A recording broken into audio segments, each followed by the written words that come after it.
All right, so a few weeks ago, I was at my parents' house and I discovered my old Overpower collection.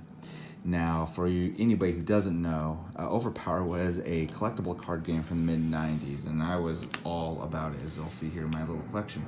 What made it cool was it was a game where you collected these heroes from the Marvel Universe, and you could just collect them, as some people did, or you could play the game. And the game was such that you would just take your characters, and these were some of the basic ones, and you'd create a team. So you'd have the Hulk, War Machine, Wolverine. You can have a team where that would be a team, and you can have all these different combinations of heroes and villains fighting alongside each other or against each other, and you'd play other players. Or you could just collect the cards.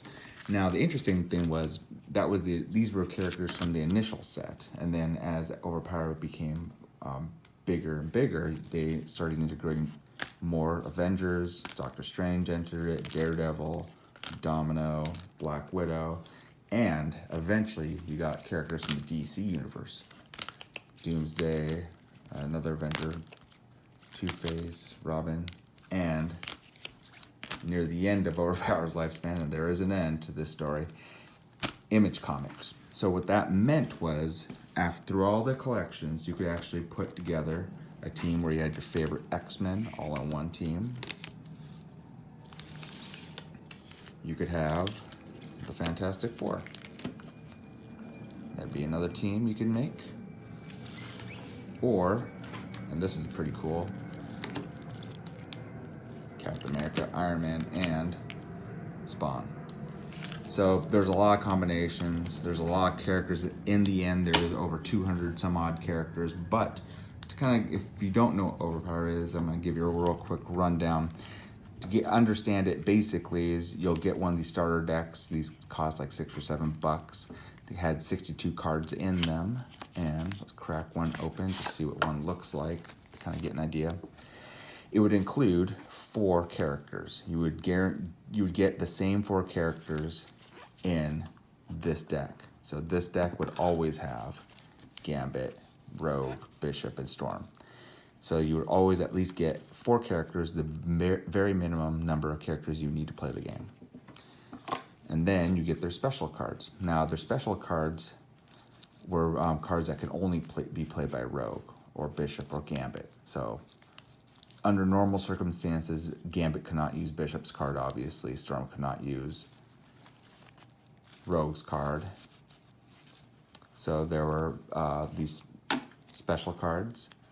These would be part of your playing deck. The other part of your playing deck are these universe cards. You can think of these as just bonuses. You would combine these with power cards. Power cards are the most basic form of card in the game. Now you can attack or defend with these. So to figure out what attack any character could do, let's take Rogue. Rogue, actually, every character has a power grid, a value, an ability of 5 in energy, 3 in fighting, and 7 in strength. What that means is she can use any card equal to or less than that number in that power type. So, Rogue could use, because she has the energy skill of 5, any one of these 5 power cards. She could not use the 6 or 7. The 6 or 7 is in the starter deck, though, because Storm is in there. And as we look here real quick, Storm actually has a skill level of 7 in energy. So each deck was tailor-made to those 4 characters. And again, there's the same 4 characters in all these starter decks. And they're pretty balanced. And you could just pick one of these up, and as long as you pick 2 of these up, and you can play with somebody as long as they kind of knew it. The instructions are pretty clear. Let's see here. There's a quick reference guide in each deck. And if you have a few minutes of reading time here, there's a rule book. Gives you the in-depth lowdown on how to play. Maybe in a later video I'll go through the mechanics of playing, but that's basically everything you need is right here. Again, you can thumb through that. If you need to, you can read these. each starter deck included these mission cards. There's 7 in each set. And I think in original Overpower there were maybe 8 sets. I can't remember off the top of my head. Either way, you can think of these as they're really cool looking. They have, I think, a foil lettering to them.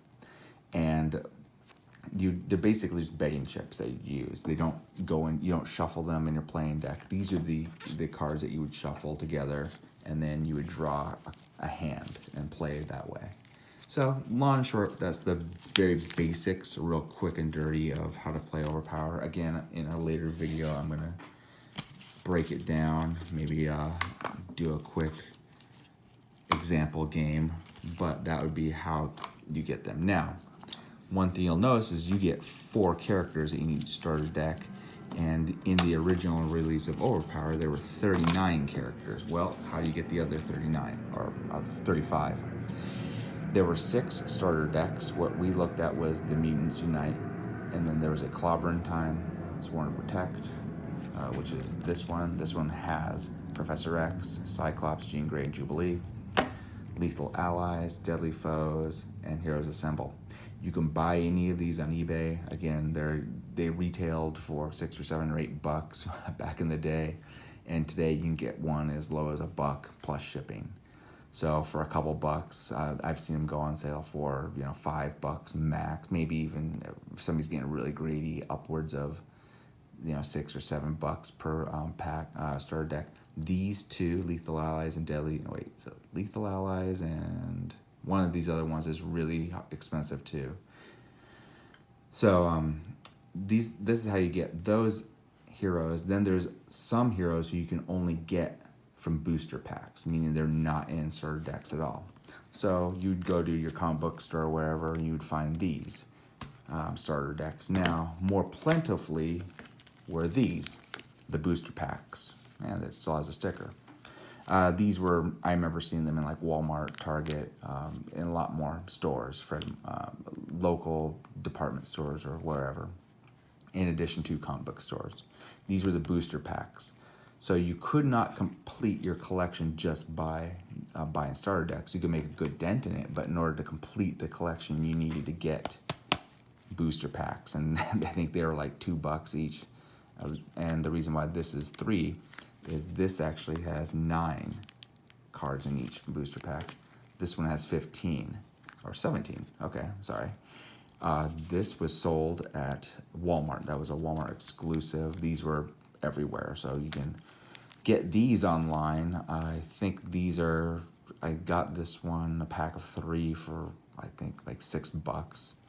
And these you can buy for $1 each. You can buy them from sellers for like $1 each, up to maybe $2, maybe $3 each if you're not, if somebody's getting really greedy. But generally speaking, these are pretty cheap, pretty plentiful.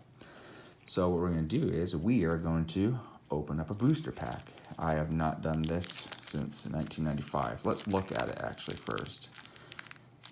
There are 4 or 5, maybe, and there's 4 different booster pack covers. This one had Spider-Man. I don't know who was on the other ones. I think Iron Man was on one, but these 17 card ones always had Wolverine.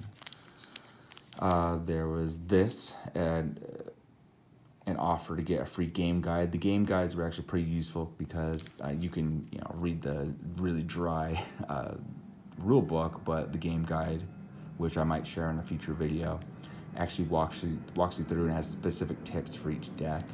So if you're just, because every card CCG, as it were, they're kind of arcane. They're very specific. Once you figure out the rules, they're very simple, but you have to, the barrier of entry is always to figure out the rules. Here you go, 1995. It was from Marvel Entertainment Group, but it was produced by Fleer. This will become important later, but most of the expansion sets that, I think all but the last one actually were released by Fleer. So Fleer was the company that put these out in 1995. Now, the significance of 95 is Magic cards were really popular. Everyone was trying to get into the CCG game. The Magic was very successful at that point. Magic is still around, which is going on what, a 30-year-old game now almost, and Pokemon was just hitting its stride. There was an old Star Wars collectible card game. Marvel wanted in on that action, but they flooded the market. Not Marvel, but all these companies flooded the market with CCGs. So there just wasn't enough to go around. So a lot of them kind of came and went.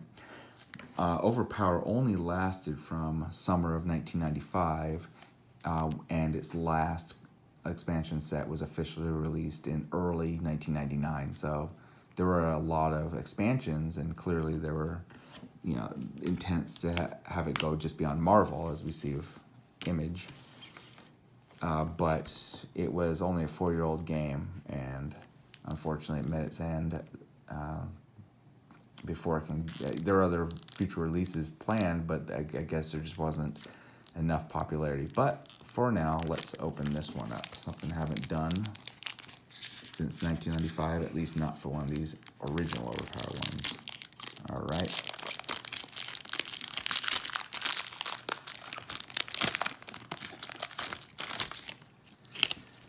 All right, so we have Thing, avoid 1 attack. So special cards for Thing. We got an Omega Red. I'm not sure. I think there was at least a guarantee of 1 character per booster pack. There were some characters were really common, and some characters were very uncommon. Obviously, it's the same for all of these collectible card games. But every time you got a hero, typically you got 3 specials with it. Like we'll have Rhino. There's probably, well, maybe there's only the 1 special for him. Proving me wrong, right? As I say that. Then you'd get a Universe card. There's Carnage, another character. So you got 3 characters in this. Wow, that's actually really good. A power card. Special. Now you get special cards for characters who are not in this pack. Things not in this booster pack. Neither is Cyclops or Cable. These would be helpful for if you get Cable or Cyclops in another pack later on down the road. And Deadpool. Wow. There's a lot of characters just in this 1 booster pack. That's pretty cool. And every booster pack was guaranteed 1 mission card. Now, again, each one of these starter decks came with a mission card set, and you could buy every one of these mission card sets, or if you're just buying the boosters, let's say you only bought 1 starter deck, which would be pretty reasonable, and you just want to flesh out your collection just by buying booster packs, you could still complete all the mission card sets with the booster packs, because there's a guaranteed 1 in each pack. So that's what it was including in each booster pack. Again, this is the Walmart exclusive 17 card size. Now, what I will say is, what you'll notice about the starter deck is, like, here's the starter deck for, I think, the Clobbering Time starter deck included these heroes. So you'll notice that there's 3 specials for each one. There's Thor, War Machine. Now these were the cards that were included in that starter deck. What you'll notice is there's 3. Each character in Overpower, the original set, actually had 5 special cards, meaning the other 2 you can only get in booster packs. So War Machine, for instance, had one where he can draw out the card, or this is a incredibly strong attack. The context here is every character had an HP value, HP of 20. So if you hit a guy for 8, that's almost half his life, assuming that blow lands. Here's a card for Thing. Now the cool thing about these cards is that they were usually the 1 per decks were the more popular, but the more powerful. And Thing is super strong, so obviously it makes sense that he would have a super strong attack. Again, remember that most characters have an HP value of 20, so this would be half your life gone in 1 hit. If Thing had this card, you used it and you couldn't do anything about it, avoid it or block it or whatever. Here's a card that's not a 1 per deck, but wasn't in Thor's starter deck. Here's a pretty strong attack from Thor, and a couple more from Spider-Woman, who's also in that starter deck. Now, if you'll remember, a lot of these characters in Overpower, they weren't just the cards, they weren't just power grids, they were special cards. Now what made Overpower cool is that the special cards actually reflected the characters. They weren't just randomly sorted special attacks, like here's a special attack or special card for Hulk. So the more he gets hit, the more angry and more damage he'll do. So if you just pummel him but you don't kill him, he will actually do more. This card will do more damage based on how much damage he's taken. The mutant telepath Jean Grey can actually use her powers to look at the 2 cards from the opponent's hand, which makes sense. So they integrated the characters, not just personalities, but their power levels and skills and abilities by using the special cards, which made each character that much more unique. Spider-Man, of course, has his spider sense, and he can jump around, his wall crawl. Wolverine, of course, we all know he heals, so he has this. So if he gets hit, he can heal it. Same thing with Deadpool, and because Deadpool's difficult to kill, remember most characters have a HP of 20. This card increased that to 30. So that's actually the first set of Overpower in a nutshell. Again, I think I might do a couple more videos based on the other collections, but you know, it's been really cool to find these old cards and look at the cards I don't have. There's still a lot of them I don't have, and I'm trying to find. Now I don't just play the game. I just want to flesh out and complete my collection. So.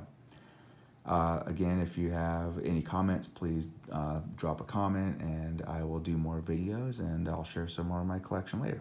All right. Thank you, and good night.